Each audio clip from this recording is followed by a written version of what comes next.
Naitwa Dr. Samuel Seseja, ni daktari bingwa wa upasuaji na tiba rekebishi ya midomo wazi au midomo sungura. Tuko hapa hospitali ya Lumumba kuanza kambi yetu mahususi kwa ajili ya matibabu ya watoto wenye midomo wazi au midomo sungura. Tutakuwa hapa kuanzia tarehe 15 mpaka tarehe 19 mwezi wa 12 mwaka 2026. Na kwa siku ya leo tumepanga kufanyia watoto 4 ambao tuliwalaza siku ya jana, na tayari tumekwisha anza. Mgonjwa mmoja tayari tumekwisha maliza, na sasa anaingia mgonjwa mwingine. Natoa wito kwa watu wa Unguja na Pemba kujitokeza kwa wingi, walio na watoto wenye changamoto ya midomo wazi au midomo sungura, kujitokeza kwa ajili ya matibabu haya ambayo yanafadhiliwa na shirika la The Same Qualities Foundation ambalo limekuwa likifanya kazi hii kwa muda mrefu katika visiwa hivi vya Unguja. Niwakaribishe sana kwenye kambi hii. Matibabu haya ni bure.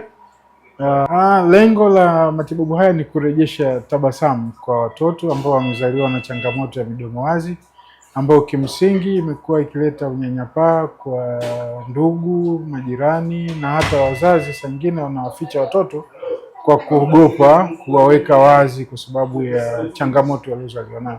Kwa wito ni kwamba walio na watoto wenye changamoto hizi, matibabu yapo, wawalete kwenye vituo vyetu vya kutolea huduma ili waweze kupata matibabu haya. Lakini matibabu yanapokamilika, watoto wanarejea kwenye hali ya kawaida, hali ya unyanyapaa na kuto kujiamini inarejeshwa na watoto wanaendelea na maisha kama kawaida. Shida ya mtoto ni uwazi wa juu ya mdomo, huku ndani, tuseme ndani ya ulimi juu. Na shida nyingine ndo hanyonyi, kwa sababu ndo ana huo uwazi, hawezi kunyonya, lakini chupa anaweza kuvuta.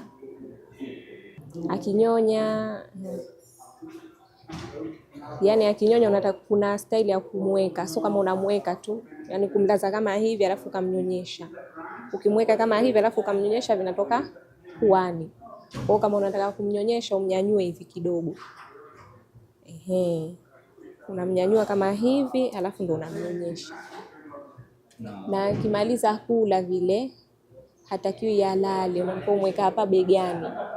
Ukimlaza hapo, mfano ushamlisha chakula kama mfano uji au maziwa, halafu ukamlaza hapo muda huo vinatoka puani. Na chakula chake chote kinatakiwa kisagwe. Ukimpa vile vile kinatoka. Mimi nataka azimwe ili akila vile vyakula visitoke puani.